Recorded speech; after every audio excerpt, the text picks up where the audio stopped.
Nós estamos no quarto dia e hoje nós vamos falar sobre a graça e o amor de Deus. O apóstolo Paulo, em Romanos, no capítulo 5, no versículo 20, diz: sobreveio a lei para que avultasse a ofensa, mas onde abundou o pecado, superabundou a graça. Esse versículo da carta de Paulo aos Romanos coloca em xeque o conceito de muitos religiosos. O religioso pensa que Deus deve gostar mais dos bonzinhos, dos santinhos, que Deus deve derramar mais do seu amor e da sua graça sobre quem merece. Mas a Bíblia diz o oposto: onde havia mais pecado, ele derramou mais da sua graça. A palavra abundar significa ter algo sobrando, saindo pelas beiradas. Se há na sua vida uma grande quantidade de pecado, eu quero lhe dar uma grande notícia, uma boa notícia. Há uma quantidade ainda maior da graça e do amor de Deus disponível para você. Deus, Ele é gracioso e Ele quer derramar graça sobre a sua vida. A graça, o que é graça? A gente está falando muito sobre isso. Filipenses, ele diz que graça significa que não há nada que eu possa fazer para Deus me amar mais. Significa também que não há nada que eu possa fazer para que Deus me ame menos. Ele vai continuar me amando. Você faz bem em querer agradar a Deus, mas nada do que você fizer mudará o amor dele por você. Você não precisa correr e se esforçar para conseguir o favor de Deus. Deus está sorrindo para você. É a graça de Deus que qualifica você para receber o favor de Deus. A graça é uma coisa louca mesmo. É para quem não merece. A definição teológica de graça é justamente favor imerecido. É Deus dando e fazendo tudo para quem não merece nada. Queridos, nós não precisamos correr descalços, andar de joelho, pagar penitência. Nós não precisamos de nada disso. O amor de Deus, ele é para nós, ele nos alcança. A graça é algo ilógico, porque se você for olhar a lógica humana, nós não entenderíamos a graça. Porque o texto diz: sobreveio a lei para que avultasse a ofensa, mas onde abundou o pecado, superabundou a graça. Todos sentem que diante da injustiça, algum preço tem que ser pago. Um estuprador de criancinhas não pode simplesmente sair livre. Um assassino não pode simplesmente dizer eu sinto muito. A graça é baseada no preço que Jesus pagou na cruz, não é no que você faz. O preço já foi pago. Deus não cobra mais coisa alguma. A graça de Deus altera a sua matemática. Pela lógica, onde há mais erro, mais injustiça e mais crime, precisa haver mais polícia, mais punição, mais castigo. Mas a graça não é humana, não é desse mundo. A graça veio do céu. Ela desceu com Jesus. Jesus é a encarnação da graça de Deus que foi derramada por nós. João 1,17 diz: porque a lei foi dada por intermédio de Moisés, e a graça e a verdade vieram por meio de Jesus Cristo. Lá na parábola da ovelha perdida nós vemos algo totalmente ilógico. Você imagina, a graça ela foge completamente da visão comercial. Ninguém deixaria 99 ovelhas no deserto para buscar apenas uma que se perdeu. E enquanto estivesse buscando a ovelha perdida, um lobo ou um ladrão viria e levaria as que ficaram. Mas essa não é a lógica de Deus. Jesus, o bom pastor, está atrás dessa ovelha perdida. Se você fosse o único pecador na face da terra, Jesus ainda assim viria morrer em seu lugar, porque Ele o ama e o conhece pelo nome. Você consegue perceber esse amor na sua vida? Quando nós conseguimos compreender esse amor, Ele nos cura e Ele muda completamente a nossa vida. Outro exemplo é a oferta da viúva pobre. Queridos, Jesus, Ele usa uma matemática totalmente diferente. Jesus estava olhando as pessoas ofertando no gasofilácio. Algumas lançavam grandes ofertas, mas veio uma viúva e colocou lá dentro 2 moedas. Ele disse que a viúva pobre depositou no gasofilácio mais do que o fizeram todos os ofertantes. Imagine como sentiram os grandes doadores. Todavia, Deus não olha o valor absoluto do que é material, mas o valor que aquilo tem para nós. O que Deus olha é o valor, a importância daquilo. Às vezes a gente fica pensando o seguinte: poxa, mas eu vou entregar para Deus esse pedido, essa oração, é coisa tão simples. Queridos, eu como um pai, eu fico feliz em estar do lado da minha filha estudando. Eu lembro quando ela estava estudando a primeira série. coisas simples, eu ali dando maior força, maior moral, coisas importantes para ela que parecem ser tão pequenas quando a gente se torna um adulto.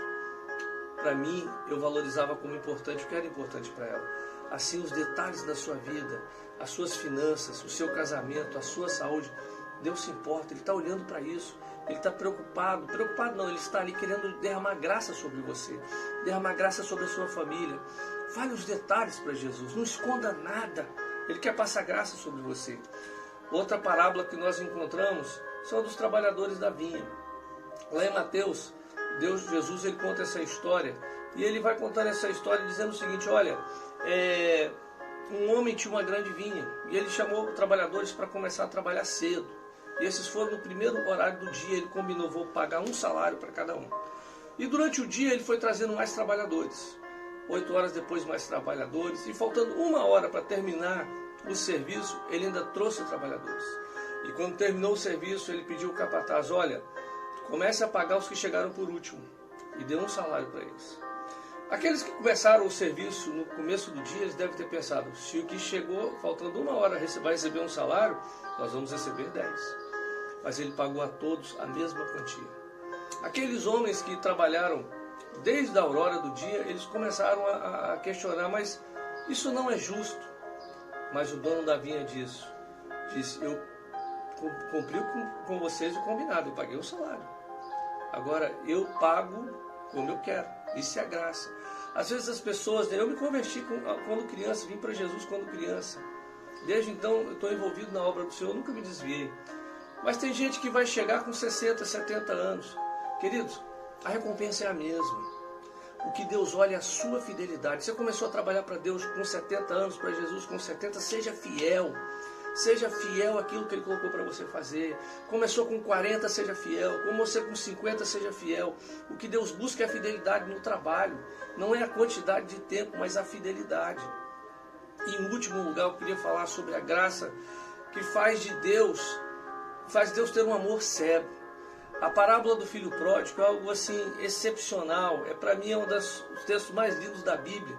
Nós podemos ver com muita clareza o coração do Pai, o coração de Deus. Queridos, muitos pensam que Jesus está falando do filho pródigo. A intenção de Jesus não era falar do filho, mas do pai. O pai é o centro da parábola. É o pai que perdeu a ovelha e encontrou. É o pai que perdeu a moeda e achou. É o pai que perdeu o filho e que depois foi encontrado. A grande verdade dessa parábola diz respeito ao coração do pai. Jesus disse que o filho pródigo pediu a herança para gastar. Ele desprezou o pai. Você imagina, para um oriental, eu queria dizer para o pai o seguinte: olha, acabou para mim, eu não quero saber mais de você, você está morto. Esse jovem pede herança antes da hora, abandona a família, sai de casa. E quando ele vinha longe, o pai o viu e perdeu tudo, né? Perdeu tudo com prostituição, gastos. E quando ele vem correndo de longe, descalço, todo maltrapilho, fedendo, o pai sai ao seu encontro. O pai estava cego de amor. Querido, nenhum idoso iria correr em direção a um filho, a uma mulher. Não é essa a tradição do Oriente Médio.